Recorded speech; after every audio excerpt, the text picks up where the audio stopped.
How we doing, everyone? Welcome to another edition of FSI's NHL DFS preview show. I'm your host, TK Nation 47, joined by McKinley 412. McKinley, it took us a couple of minutes, maybe like a half hour, but we are on and we are live with the slides. What's up? Are you ready? I am ready. I'm sick of technology, so let's just dive right into this. We are going to go not as fast as we can, but as thorough as fast as possible before something goes out or terribly wrong. But we're looking forward to tomorrow's slate. We have a 9-game slate. We have, your biggest money line faves here on the left: Minnesota minus 220, Philly minus 220, Toronto minus 175, Calgary minus 150, San Jose minus 150, although they have a lot of things going on COVID-wise. McKinley, talk about some of the big favorites we have for tomorrow and some of our game totals that we're looking at. Yeah, so you just kind of covered just like the favorites. So Toronto, Vegas, that's your highest game total, and Toronto being one of the higher favorites on the day, they're going to have the highest implied goal total. Tomorrow night at home, Vegas lost Carlson down the middle. He's out for 6 to 8 weeks. That team cannot catch a break with injuries this season. So now they have Carlson, Pacioretty, Stone, a couple defenders, a couple depth guys, all out. So I would not shock me if Toronto is a larger favorite as we kind of go throughout the day here. So high interest in Toronto, that's for sure. Yeah, absolutely. We'll get to some of the favorites later on. Just making a mental note here, we have Philadelphia going up against probably the worst team in the NHL, probably the worst team I've seen in a long time, and that is Arizona. Basically the DFS whipping post this year. So there you go. We got to make sure we know when Arizona's on the slate, who we're playing them against. Minnesota in a great spot as well. They're facing off against Ottawa, who just lost 5-1 tonight in Chicago, and Chicago was winless. So that could be, detrimental to the confidence. And as always, Calgary. And I'll get to that, why we like Calgary a little later. But yeah, this is what we got going on for totals and odds. DraftKings has a nice $20 tomorrow. I think it's $20K up top. So let's figure out some targets, right? Kick us off with your favorite cash play for tomorrow at center. Favorite cash play? I couldn't decide between Tavares or Couturier. Tavares, he's skating that second line for Toronto. But that second line for Toronto has kind of been carrying things. Austin Matthews has really, really been struggling so far this season. And Tavares has also just been shooting the puck a lot more than he has. So he's got 3 or more shots in every game but 1 so far. He plays on that top power play unit. He's got that, multi-point game upside, if not hitting that 3-point bonus as well. So I really like Tavares here. His price did go up a little bit. I think he was in the 5K range last time out. But still, at 6.7K, you really can't go wrong there, just given the matchup and all the issues that Vegas has going down the middle. Mm-hmm. So what do you think about Matthews? Obviously, you have him there for the GPP. Yeah. Good thing we have, the Toronto up top here. We can just kind of bounce that whole game right off of each other. Like you said, Tavares shooting a lot more. Really like that play in the savings that you get. But Matthews is always just like a ticking time bomb, right?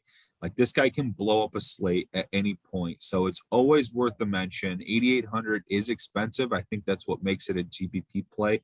I think the ownership could be quite low for someone that just scored 4.5 in his last time out.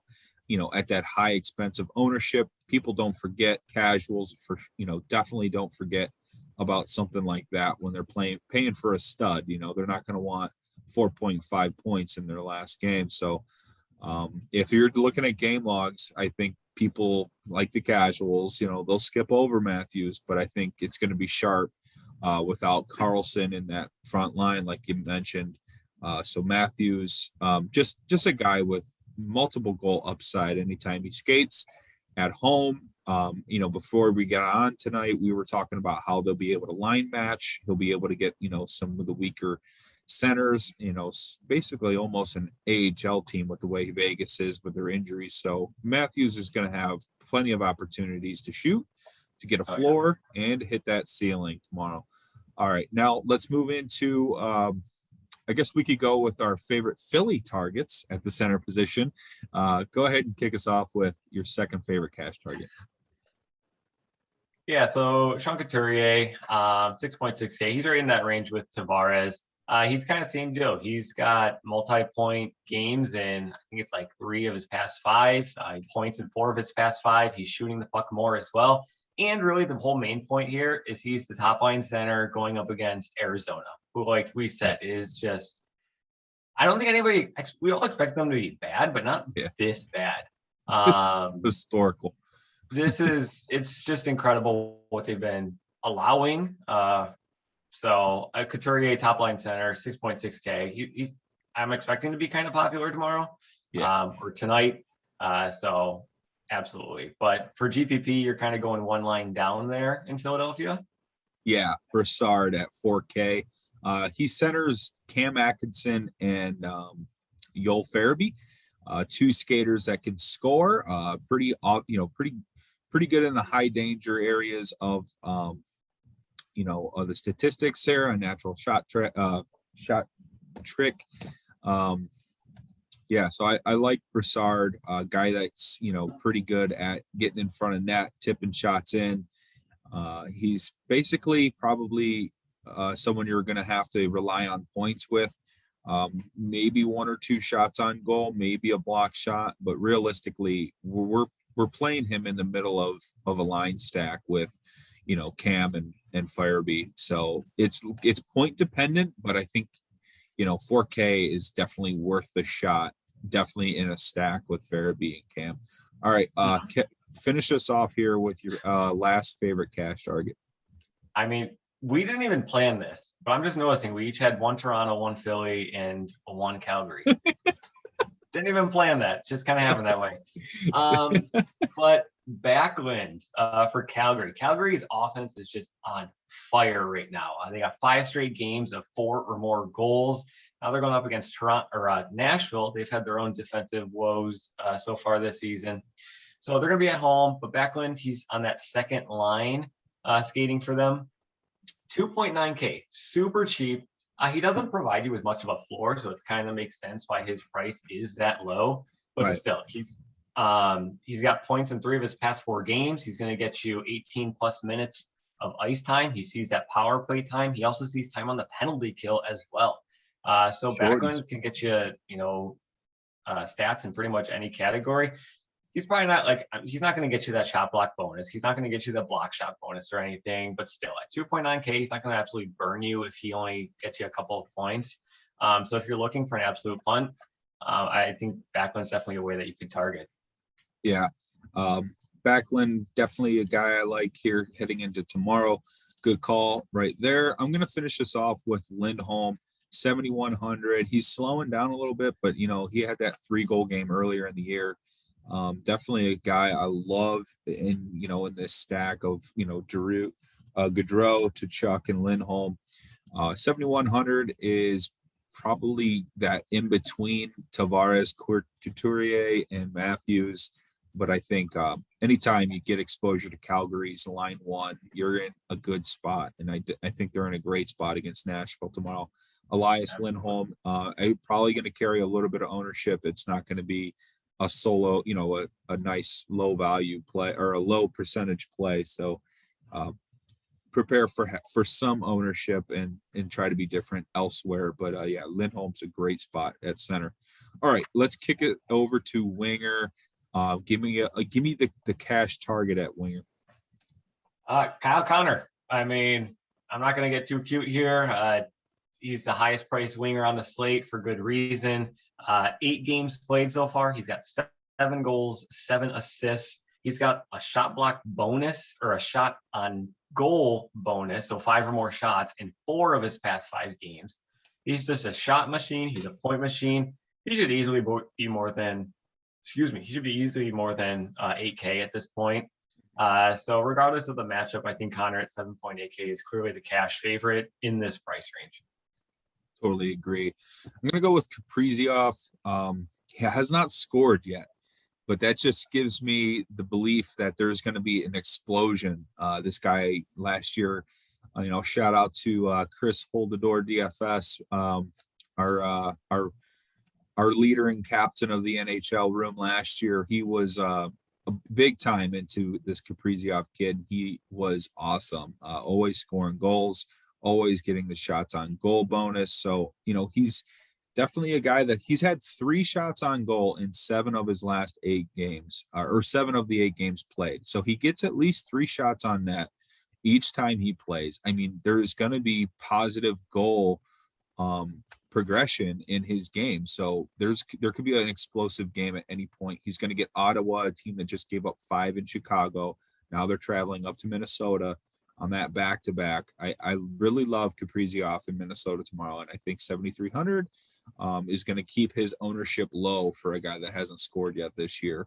All right. What are your thoughts on that and your favorite wing play coming up next?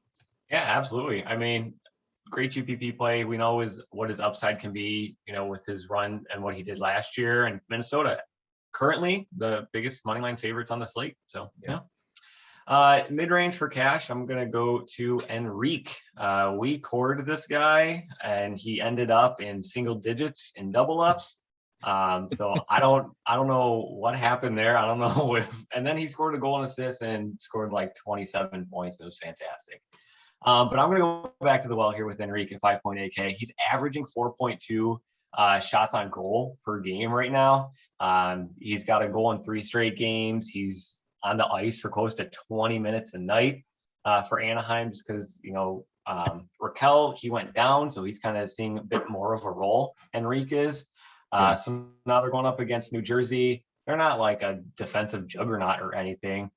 So I think that they're going to be in a nice spot to, continue with their nice little offensive, at least generating a lot of shots on net.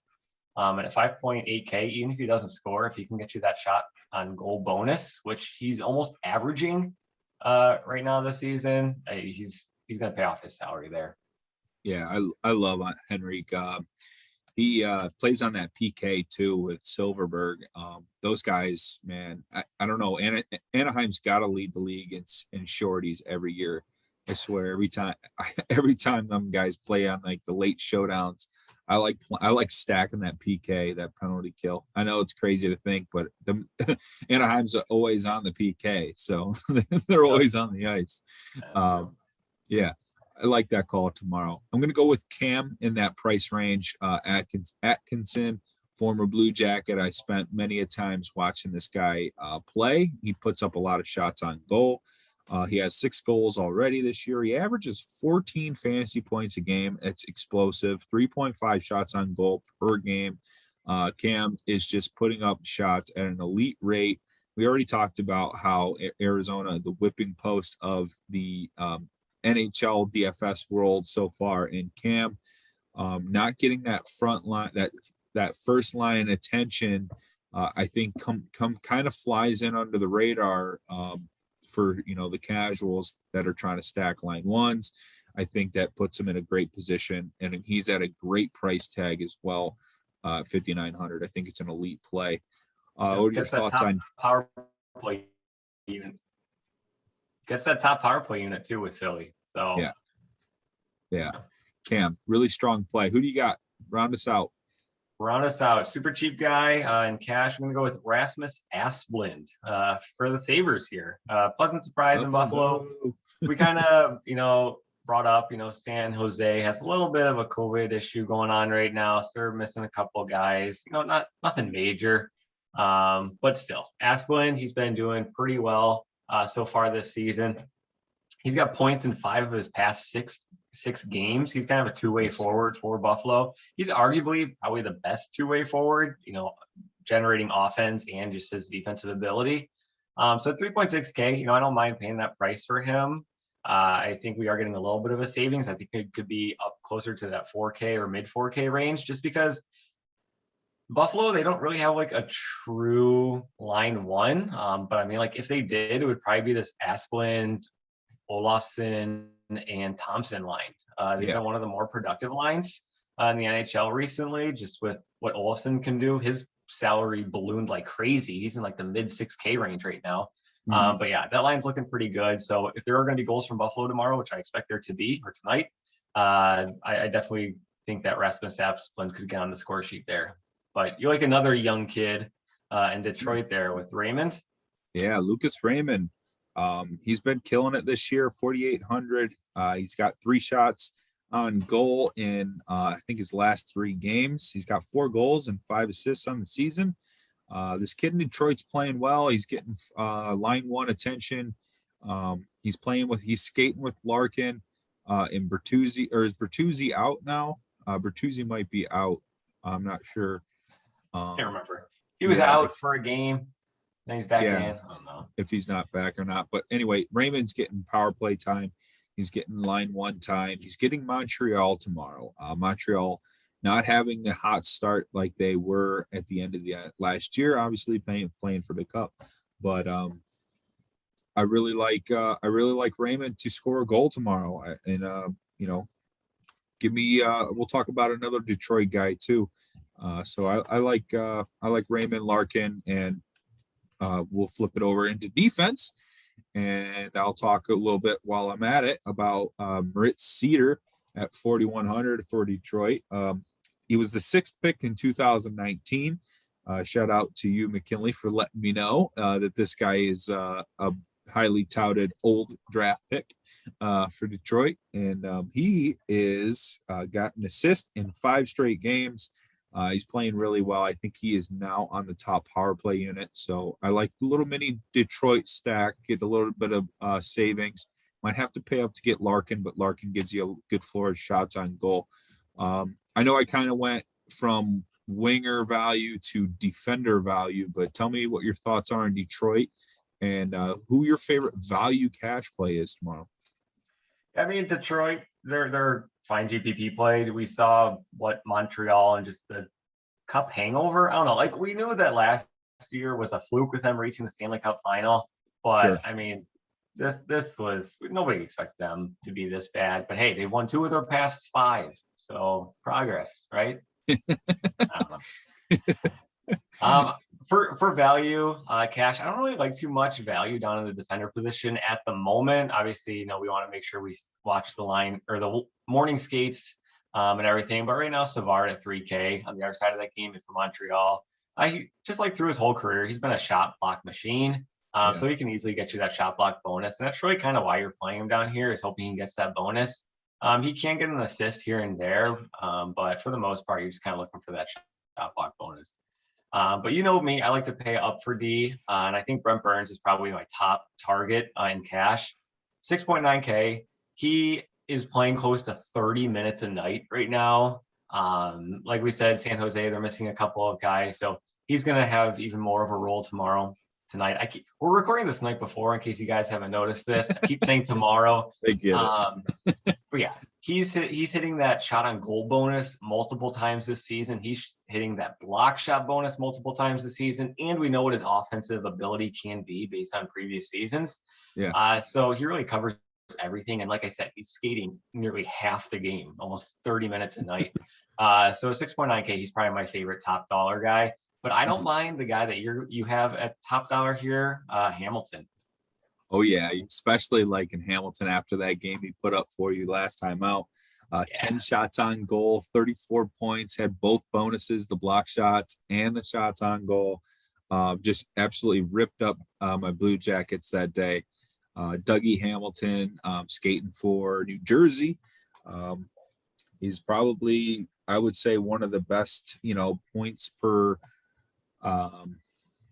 points per minute kind of play in the defender role here in DFS. And, it's crazy to think he's not the most expensive player as a defender in this slate, with the OC at 82. I mean, just some outrageous price tags for some of these defenders, but we saw defenders can take over games and they can make their fantasy presence known whenever they feel like it. And Hamilton, always a threat for goals, assists, and bonuses. And I think 7,800 maybe keeps the ownership a little low. People don't like to pay up at defense when they're trying to be, the casuals love playing all the stuff, top centers and the top wingers.